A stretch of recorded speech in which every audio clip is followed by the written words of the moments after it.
Planning an international trip and want to learn the language of your destination? Then check out the language learning program Rosetta Stone on desktop or as an app. Rosetta Stone is designed to immerse you in the language you're learning. Plus, the True Accent feature even gives you feedback on your pronunciation. Don't put off learning that language. There's no better time than right now to get started. For a very limited time, listeners can get Rosetta Stone's lifetime membership for 50% off. That's 50% off unlimited access to 25 language courses for the rest of your life. Redeem your 50% off at rosettastone.com today.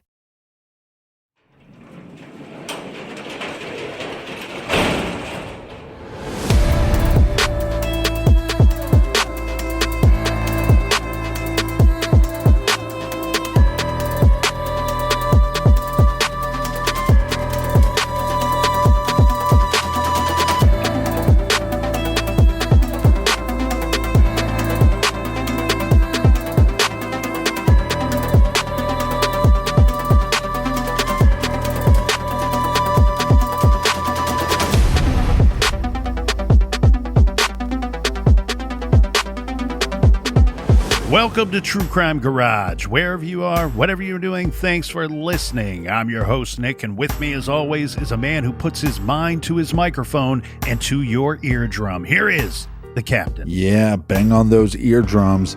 It's good to be seen and good to see you. Thanks for listening. Thanks for telling a friend. This week's featured beer is Brooklyn Summer Ale. This summer ale is a refreshing, flavorful pale ale that's not too strong. One could easily sip this all day long, and it's making me miss the summer. But look, spring is closer than we think, so hang in there. Garage grade 4 3/4 bottle caps out of 5, and it's time for the thank yous. First up, a big thank you to Sea Dog in Longmont, Colorado. And a big We Like Your Jib goes out to Ash in Scottsdale. Next up, a cheers and thank you to Ann Paul in Annapolis, Maryland. And last but certainly not least, we have Barbo Joy, born in Cleveland, Ohio, but now out in beautiful Denver, Colorado. Everyone we just mentioned, they went to truecrimegarage.com, helped us out with this week's beer run, and for that, we are forever grateful, so thank you. Yeah, BWERRUN, Beer Run. If you're looking for our old off-the-record episodes, you can find them. I've been adding 1 or 2 a week on the old YouTube, so go subscribe and like on YouTube. And Colonel, that's enough of the business. That's right, everybody gather around, grab a chair, grab a beer. Let's talk some true crime. This is one of the most brutal murders in the history of this city.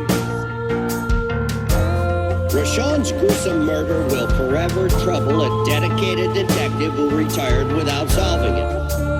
And will haunt Rashawn's mother, who's had to live with it every day. What you don't want to happen is exactly what happens next. The case goes cold. Rashawn's case went unsolved for years. This despite the repeated airings of the case on America's Most Wanted.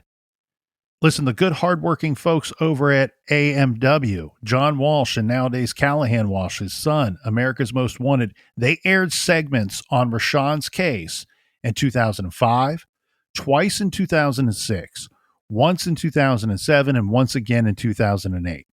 Police were never able to track down the man who was seen at Rashawn's apartment that day, the man that they suspected was most likely Rashawn's killer.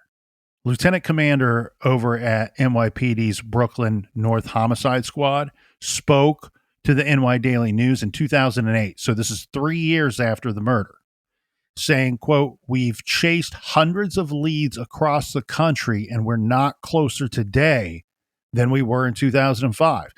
And it's very hard to say after all this time that there was nothing new.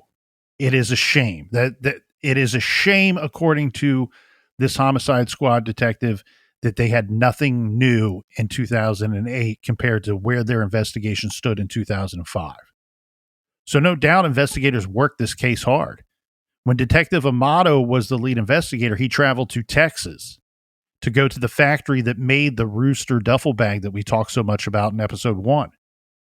The goal was to figure out where the limited edition bags were distributed, which is how they learned that they were handed out to MTA employees. According to the Daily News, detectives also traveled to Florida and Colorado chasing down leads as well. And eventually they resorted to simply blanketing the city, NYC, with flyers featuring Rashawn's unsolved murder, and even going undercover to local gay bars and clubs in search of leads. And then we talked about what they started their investigation with, as detectives speculated based on the, quote, surgical manner in which Rashawn's murder appears to have been pulled off. They worked that angle, but then knowing that, they started to believe that possibly Rashawn's killer was a serial killer. Because think about this for a second. There's really just no other way to come up with an explanation for why on earth someone would have, and we're basing this off of evidence, off of things and facts that we figured out about this case. There's no other explanation to figure out why someone would abduct and hold Rashawn captive, kill him, cut him up with precision, and then trot around Brooklyn in crowded subway stations and streets toting body parts in multiple bags, and then leaving them where they were later found. You know, I started to wonder about this case, Captain. The rooster bag, it being so unique. Yeah. Unique New York. Was this a mistake by the killer? Because we talk so many times that criminals always make a mistake. If you can identify the mistake made by the criminal, you have a lead to try to track down and identify who that criminal is. Right. Was that a mistake by the criminal, or is there a chance that this could be some form of misdirection? When it's hard to categorize this killer, because on one hand, you're hearing that these cuts are made with precision. So to me, that would seem like an organized individual, organized killer. But then when you find these bags, when they find the bags of dismembered body parts and there's a foot sticking out, you start going, well, that doesn't seem so organized. But then you go, well, maybe they were startled. Maybe the bag came undone later. But it really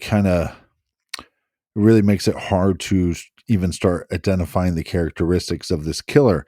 It makes you wonder too, when they bring up the thought of possible hate crimes.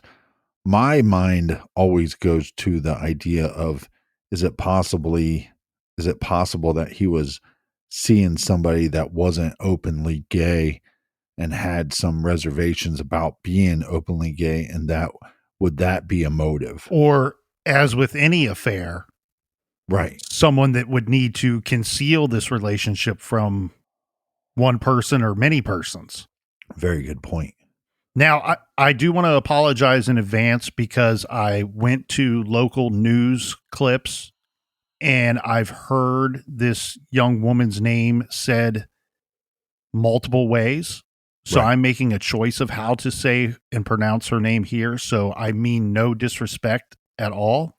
This is just the way I'm choosing to say her name amongst the 3 or 4 different versions I've heard. I'm going to jump to another case here, Captain, because we need to talk about a young woman. Her name is Sharabia Thomas. She's 17 years old when she disappears in 2004.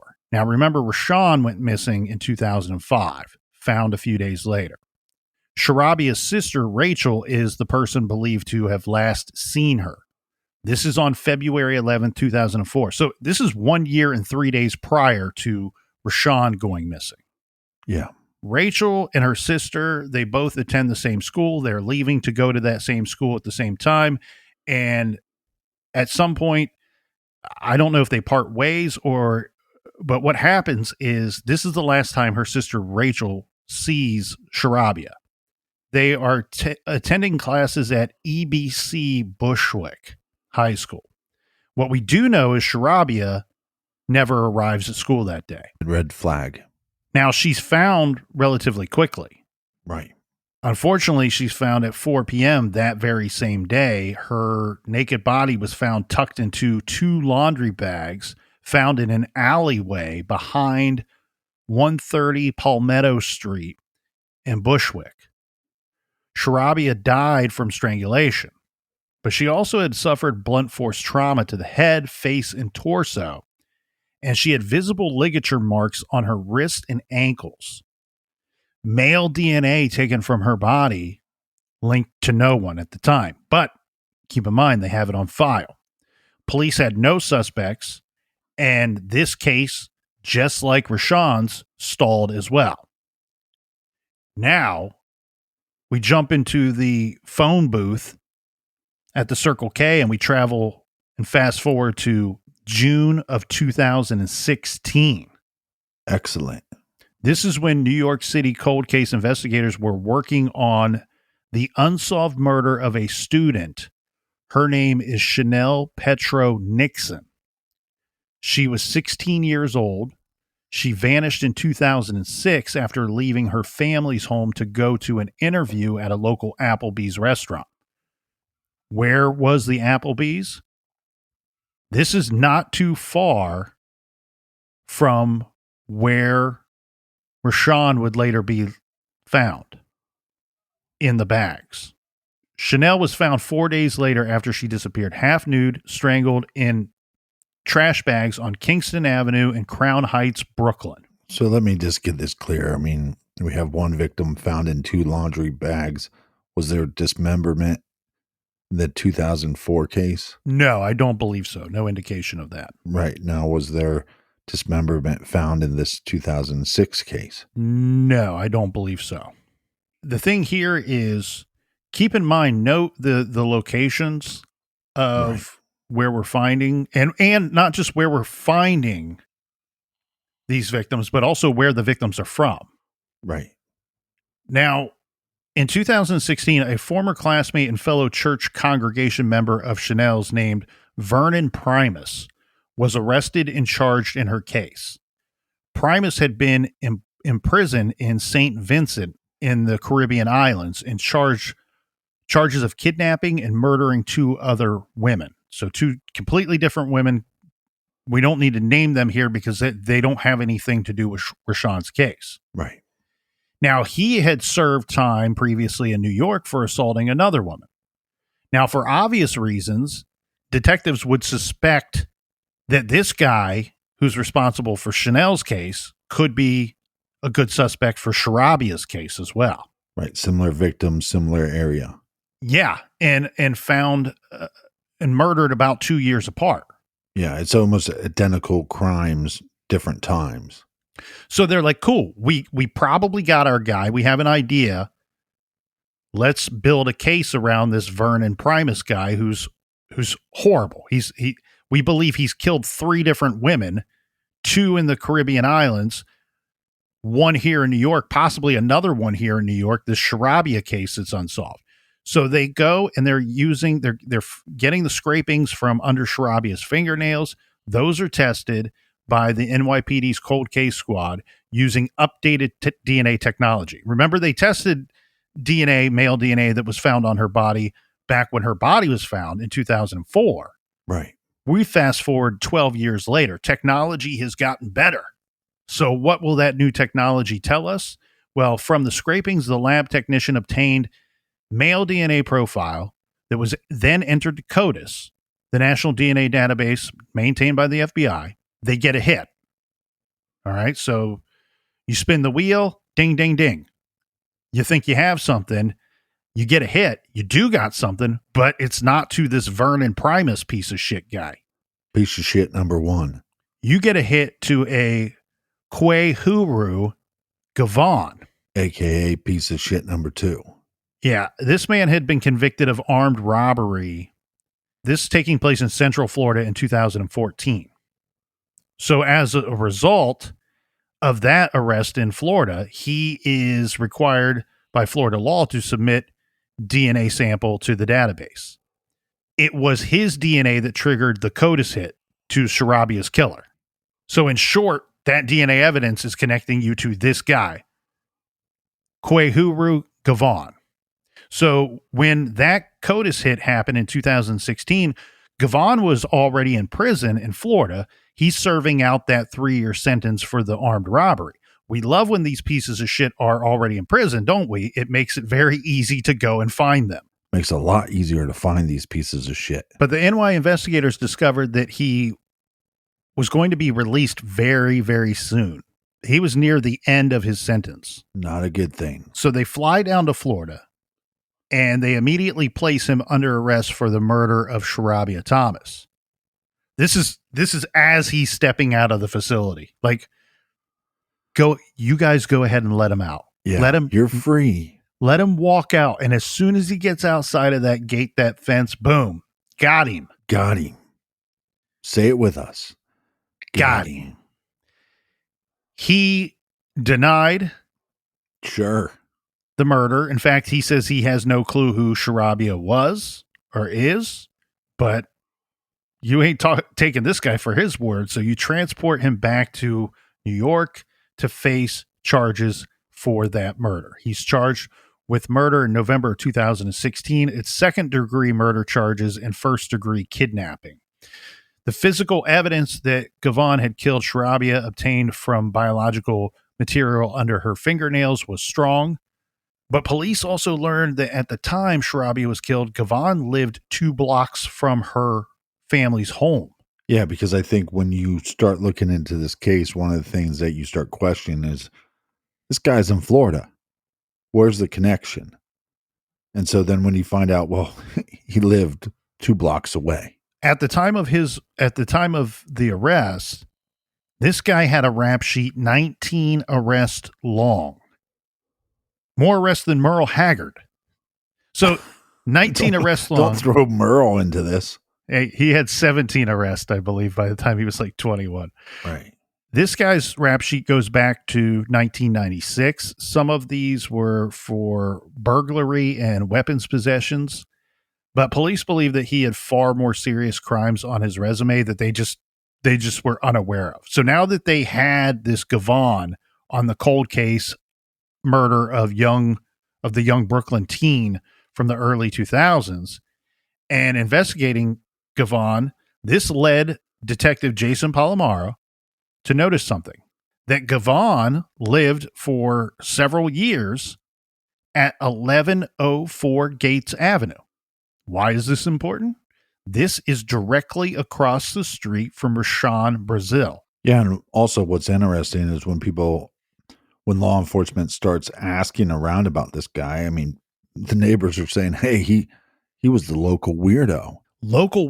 And let's take it a step further.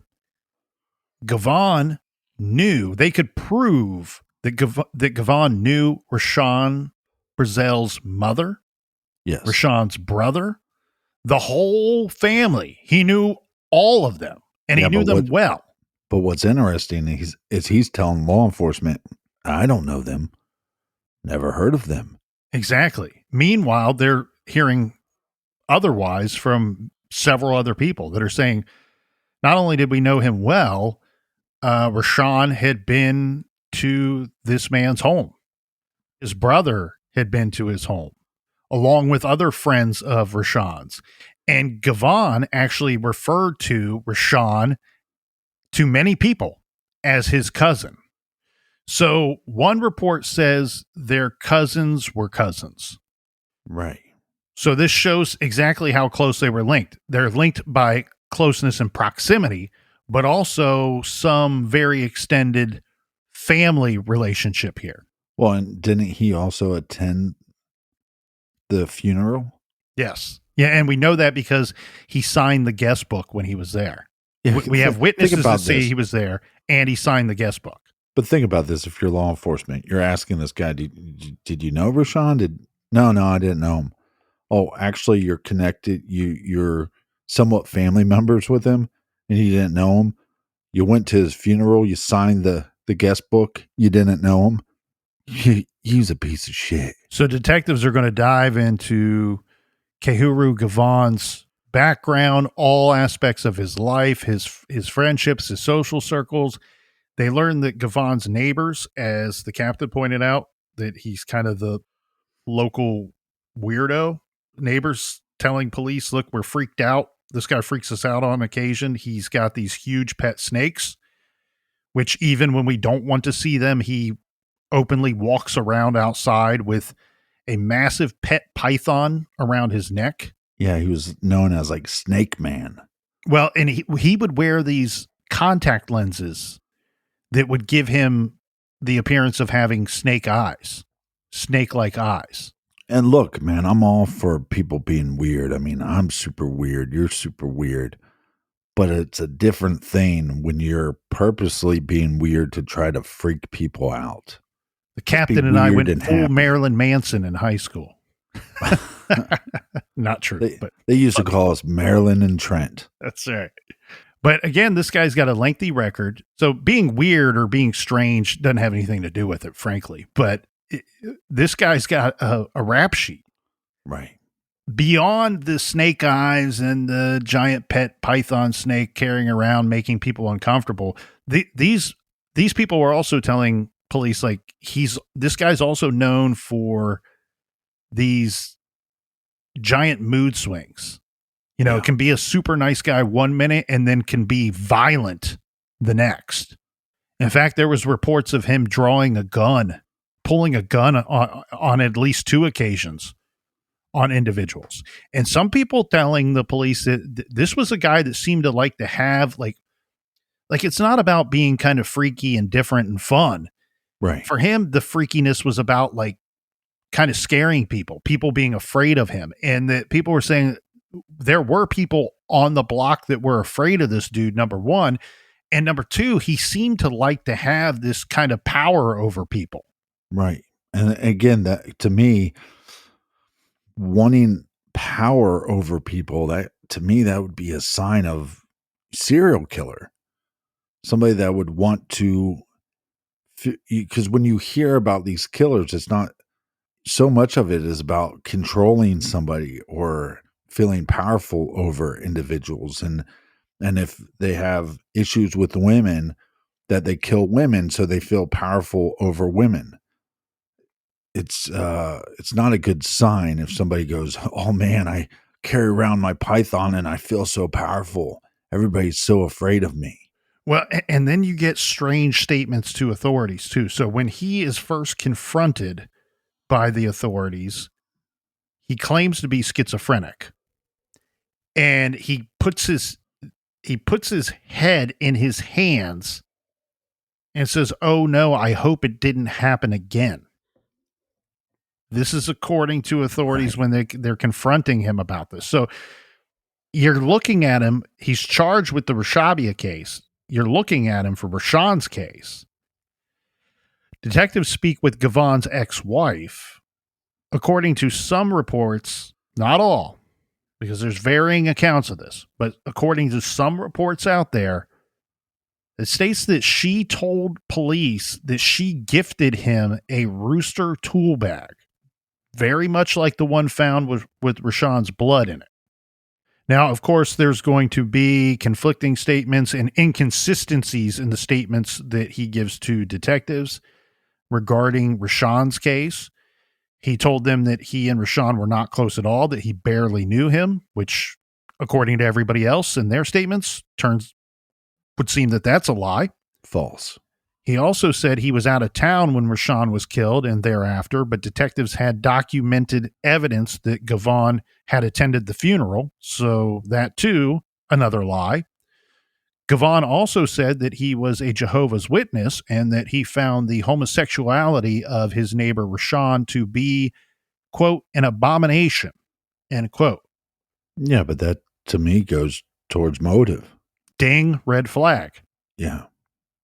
Got him. In February of 2017, NYPD detectives Evelyn Gutierrez and Jason Palomar arrested 38-year-old Gavon at Rikers Island for Rashawn's murder. Remember, he's there because of the Rashabia case. Right. At a news conference announcing this arrest, that they said that not only are we looking at him for Rashawn's case, we are looking into Gavon for more murders. They were reviewing cases both in his home state of New York and in other cases in other states, this including Florida and the state of California.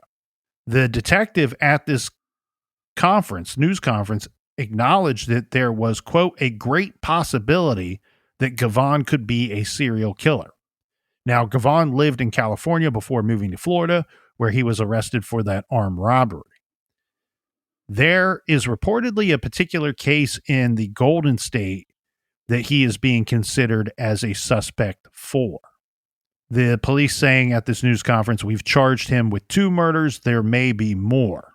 One of these cases, Captain, was a John Doe whose torso was found in a transfer station dumpster. The dumpster was located at 128 Gates Avenue in Greenpoint. And when it was picked up for collection, the remains were found. This was on July 26, 2005, just 5 months after Rashawn's body was found. And this is in Gavon's neighborhood. Right. In this case, unfortunately, the victim remains unidentified to this day. He's simply a John Doe. And a large part of that is the victim's hands and teeth were removed. The best that they can come up with is that the victim is male, black, age 17 to 25. Another possible victim is a female who was found 2 years later in 2007. Gavon was living in the area where this female victim was found. Detective Palomalo told us unequivocally that they firmly believe that Gavon was responsible for additional murders. And who knows how many of his victims he has, especially if we're talking about the dismemberment. Right. How many of these victims have been, for lack of a better term, dumped, disposed of? And in this one case, if this John Doe is his victim, we could have victims that are still remain unidentified, hindering the case. The more evidence that law enforcement gets against this guy, I mean, his defense now is just, look, somebody's setting me up for all these crimes. And this, Captain, is where we get these guys that we can't stand. They're horrible. They're evil. They're terrible, bad guys. Can't stand you. Can't stand you. But then on top of that, super annoying. Okay, so Gavon, he's not cooperative at the arraignment. Piece of shit. Where he was to be indicted. And this is these are not my words. These are from a 2017 Daily News article. It says, quote, Gavon has been a person of interest in Brazell's case for 6 months. He was brought to court from Rikers Island to be charged with the teen's death. The 38-year-old suspect was literally dragged into the courtroom. They had to drag him in against his will because he would not walk in there willingly. Right. Had to drag him in by approximately a dozen NYPD detectives and court officers. Meanwhile, while he's being dragged in, he's yelling to the camera crews that he has been framed, he's being framed, and according to the New York Times, Gavon shouted that he was being railroaded, saying, quote, is this what America has come to? Is this what President Trump would allow? And he's gesturing, he's pointing to his shackles. He told the judge that the officers had assaulted him, saying, quote, to assault me and punch me in my face, I don't think President Trump would allow this. And he says, wow, I don't think you'll be sitting on the bench for very long, to the judge. He yelled, they're framing me. I can't even dissect a frog.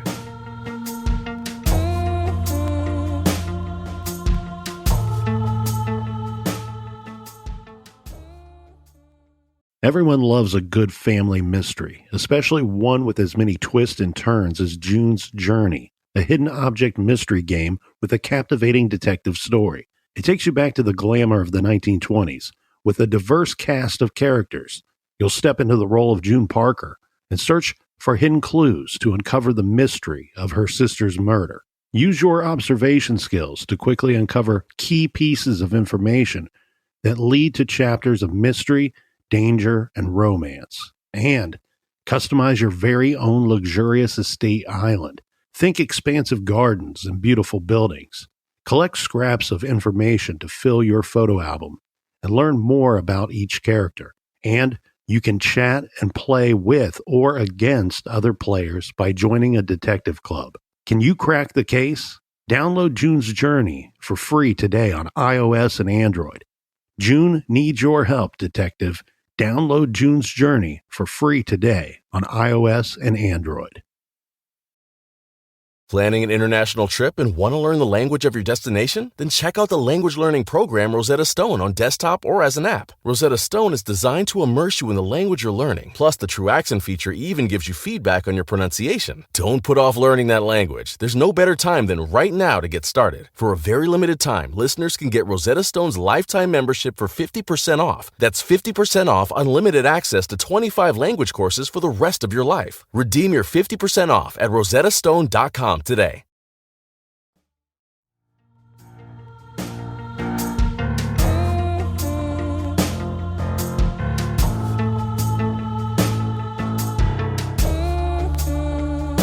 Get your snakes out and walk around. Cheers to you. Cheers to you, Colonel. Cheers to you, Captain. Cheers to all the people in the back. And all the Cheers to the people that snuck in Yeah. the back. You know, you leave those doors unlocked and people just keep sneaking into the back. We still love you the same. Look, there's a lot of very aggravating parts to this case. There's a lot of very aggravating information here that we've had to go through. But This guy deserves to die and burn in hell. Yeah, once you get to this guy, this is just where, like, I'm borderline on the edge of losing control. Like, you know how much I hate to resort to street justice or prison justice whenever possible, but this is where I just say, you know what, throw everything I believe in, throw all the morals out the window, and let's just take care of this dude. Because let's go to the continuance. There was an arraignment because he's putting on the show. There's a continuance of the arraignment. This takes place in March. Gavon turned to Rashawn's mother. Like, so he's standing up there. He's supposed to be facing the judge. And he says his claim is he had nothing to do with this, barely even knew who Rashawn was. And yet, this is on record. He turns to Rashawn's mother, Desire, and it's reported that he mouthed the words, "You know I love you." Bizarre. When I found this portion of the story, it just left me speechless. Now, thankfully, in August of 2018, a jury found Gavon guilty of murdering Sharabia Thomas. The trial, as you can imagine, was a sensational one, but the DNA evidence from under Sharabia's nails was presented, as well as the prosecutorial theory that Gavon had abducted Sharabia to, this is terrible, to test out a sex contraption that he had invented. Yeah, but I like what her sister said. You picked the wrong person because Yes. her sister was a fighter. She put up a fight and she was able to collect a DNA sample, and they were able to match that to you, and you'll spend the rest of your pathetic life being a pathetic nobody behind bars, and you're going to get what's coming to you. Well, and so what happens here, Captain, is they found plans. So they're found in his possession at the time of his arrest. Plans for this, of what he intended to do, but also this contraption that he invented. It's described as a chair-like device with moving parts that he calls a sex pod, or the sex pod, in his journal. Prosecutors showed crude drawings of the sex pod and said that it could account for the restraint marks that were found on Sharabia's wrists and ankles. Right. At the sentencing hearing, he's found guilty. At the sentencing hearing, he doesn't even bother to beg for forgiveness. He doesn't show any sign of respect or expression toward Sharabia's family. He did beg for mercy from the judge, saying that he had suffered his own losses in life, saying, quote, "I have lost my family as well, my grandfather, my uncle, even my cousin. I too am a victim of murder. I am not the culprit." Now, the pisser here, Captain, is, could the cousin he's talking about is he referring to Rashawn? Right. Which is completely crazy because at the time, we know, at the time of this statement, he's facing charges for Rashawn's murder. So Gavon is sent away for 30 years. Good. He's off of the streets. Now he's awaiting trial on Rashawn Brazell's case. The DA is starting to put together their case against him for the other murder. Right. In 2019, there was news about the case. Let's go back to that very unique Rooster brand tool bag. Well, according to a Gay City News article in August of 2019, the prosecution planned to introduce testimony from Gavon's ex-wife that she had given him a bag like the Rooster tool bag found near Rashawn's body parts. The bag had Rashawn's blood in it. So it seems like this would be where you have all this evidence. This is the pass, the assist, and the slam dunk on your case. But Gavon's defense planned to introduce evidence that the bag actually belonged to Rashawn. So needless to say, this is going to, if you can convince a jury of this, this will present a major obstacle to the state's case. Yeah, most definitely. Because without the evidence of the bag, it looks like they're going to have a hard time linking him directly to Rashawn's murder. If the bag belonged to Rashawn, anyone could have used it for the disposal purposes. Right. Then there was like shocking news in May of 2023, shocking to everyone who knew and loved Rashawn. The DA, the district attorney, Eric Gonzalez, dropped the charges against Gavon. This was on the night before jury selection was to commence. Needless to say, the family's devastated. His mother, Desire, was devastated and angry. She told Pix 11, the way I took it, if it wasn't a guaranteed win, then they didn't want to do it. So what she's saying is she believes that at some point their case became weak. Right. And even though the grand jury said, yes, charge this guy, yes, take him to trial, at some point the DA and their team may not have believed that their case was so strong. And because this guy is already going to go to prison and be in prison for many, many years, hopefully decades, that we don't want to risk the loss. You know what I mean? You don't want to play the pickup game of basketball because you're risking the loss rather than fight it out and get the win. She would prefer that they go and risk it and fight it out and try to get the win. Yeah, risk the biscuit and get the win. But if you have this piece of shit behind bars, maybe you can get a confession out of him later. Maybe they can build a stronger case against him. Maybe they can look, we don't know what law enforcement knows. We don't know how many cases that they're eventually going to try to convict this individual of. And even though it's no justice for the family, I feel like there will be justice in the end. And a person like this DA is not sleeping well at night, knowing he will have to put together a case at some point so this guy never gets out of prison. Yeah, and the thing is, you have all of the smart people in the room who investigated this guy telling you, not only do we think he killed 2 people, great, you got him on the one. We think he's a serial killer and he's killed other people and potentially other people in other states.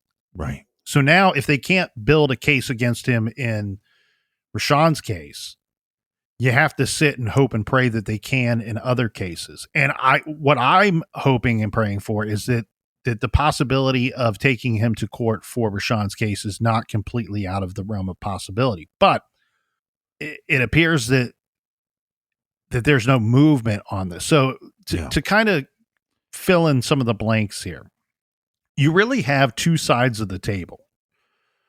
You have Rashawn's family who's saying, yes, push this case forward, DA. And you have the police, Detective Palomar, who tells us, look, I was the one that arrested him. We arrested him for good reason. We had strong evidence in this case, he believes, from a detective police standpoint. And he thinks that the case should be pushed forward. And then on top of that, what would back that up is you presented this to a grand jury. The grand jury said, yes, charge this guy, take him to trial for this murder. So that's 12 people that don't have a dog in the fight to say there's something here.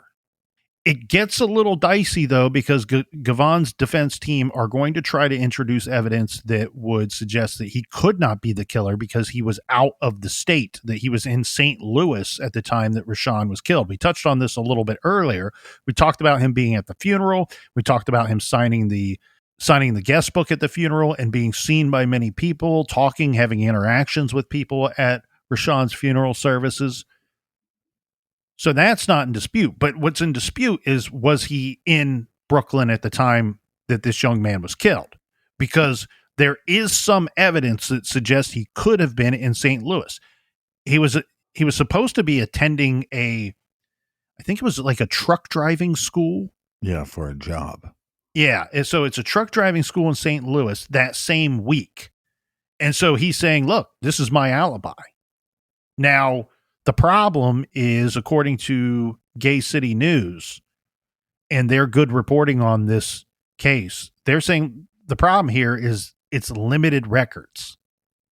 So they were able to verify that, yes, in fact, Gavon was enrolled in the program, and he is, in fact, credited with a significant number of hours that week. But those same records do not conclusively indicate and do not definitively place Gavon in St. Louis at the time of Brazell's murder. And like you stated earlier, our time window is a lot bigger than we would want the time window to be. Exactly. And the thing here is really what that's going to, if you do go to court, it really just makes the whole prosecution much more complex in explaining this whole timeline for the murder and how the defendant is 100% involved, right? Like you have to, would he have been able to travel from St. Louis to Brooklyn to commit the murder? And then we have that extended period of time, 63 or so hours that Rashawn is missing and believed to have been held captive. Now, it does seem like they were able to deduce the following, that someone using Gavon's name signed the registry or sign-in sheet at the truck driving school. So if that is fact, if they can prove that is fact, this guy's got no alibi at all as far as I can see. Right. So what did the DA office have on Gavon linking him to Rashawn's murder in the first place? Well, we know for a fact that they had established a connection between the Rooster tool bag and Gavon. It was similar to the one used by Gavon's wife at her job. This is according to at least one report that we saw. Detective Palomara will say only that the bag has been linked to someone in Gavon's family, and that there is a, quote, very close connection, end quote, between the MTA and Gavon's family. Right. But the bag in the police property room, unfortunately, this is the punch in the face that we get week after week. It's the reminder that you know who gets lucky in these cases. It's the freaking killer. The killer's the one that gets lucky. This bag that was the nucleus of their investigation, sitting securely in the police property room, is contaminated beyond all means in Superstorm Sandy, because that property room got flooded during Hurricane Sandy. Yeah, because one of the things I was going to say in this case, if I'm law enforcement, I'm retesting the evidence to try to see if I can get his DNA on any of the evidence that we recovered. It looks to me, if it walks like a duck, if it quacks like a duck, it's probably a duck. And we've reviewed a lot of these monsters. This guy looks like complete monster to me. Yeah. How many of these guys have we reviewed that they're writing and drawing up plans in journals? He's doing just that. He invented this contraption to... It's fantasizing. Yeah. to lock a person up and do things to them. He's going to gross, horrible, horrifying ways to dispose of victims. And there's evidence to suggest that he's killed multiple people. Some cases stronger than others, but evidence to suggest that he's killed multiple people. And that's all we can really hope for, is that they get a really strong case against him and this guy never sees the light of day. But like I said, he deserves to die and burn in hell. Well, and we got to give mad credit to Rashawn's mother, Desire, who kept this case alive. Remember, this was a cold case for a long time. Yeah. Before they finally got a break. And unfortunately, you get the worst kind of break that you can imagine in a case. It's another murder, another victim. But kudos to Desire. She did everything that John Walsh told us to do in the early 80s. Keep your son, keep your daughter's case in the media. Keep it alive. Keep the story alive. That's how these things get solved. That's how we find suspects. In conclusion, the drop charges, of course, were shocking, startling to Rashawn's family, who had been somewhat strung along by promises from the Brooklyn's DA's office that they would do whatever it took to nail Gavon. Desire told Pix 11, quote, "I feel like I failed my son. I fought as hard as I could, but it hurts because of the way he was murdered. They're saying to me, we got a conviction on another case. Be happy, Mrs. Brazell. He's never going to get out." But of course, that's not going to be enough for the family. That's not going to be enough for Desire. No. She believed and still believes that a jury should have gotten this case. And so did Detective Palomara. He said in a public statement, quote, "The perpetrator in this case, who was not unfamiliar with taking a life, was identified and the evidence was presented to the Brooklyn DA's office, who found to be sufficient to present to a grand jury. And an indictment was returned and a preparation for trial began," end quote. So both retired Detective Palomara and Rashawn's family feel strongly that a severe injustice has been served here. The detective tells us that the current DA's office has essentially closed the book on this case, and he does not anticipate that charges will be brought again against Gavon for Rashawn's murder, absent of a confession or revolutionary new evidence, or maybe even a new district attorney. Palomaro tells us that Desire's 18 years long efforts are the reason that this case is still being discussed. She organized marches. She circulated flyers. She petitioned America's Most Wanted and consistently demanded the attention of investigators. She even insisted on approving the detectives staffing her son's case.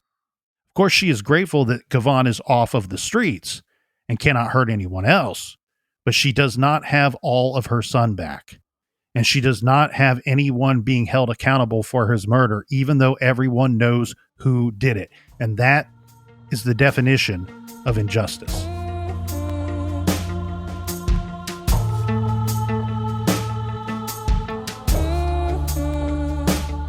You could be anywhere, but you're here. Thanks for listening. Thanks for telling a friend. Colonel, do we have any recommended reading for the beautiful listeners? Thank you, Captain. Our recommendation for this week is Living Blue by authors Dr. Barbara Rubel and Jason Palomara. Author Jason Palomara, who we consulted with for our case coverage this week, is a retired cold case homicide detective, and his book, Living Blue, is a life-changing book that offers a deeper understanding of the impact that vicarious trauma has on law enforcement officers and their family members. This evidence-based guide, rooted in cutting-edge technology and personal life experience, focuses on managing symptoms of chronic stress, compassion fatigue, moral injury, and secondary trauma. You can find this very important book and powerful book on Amazon and at jasonpalamara.org. And you can find all of our recommended reading on our recommended page at truecrimegarage.com. And until next week, Be good, be kind, and don't litter.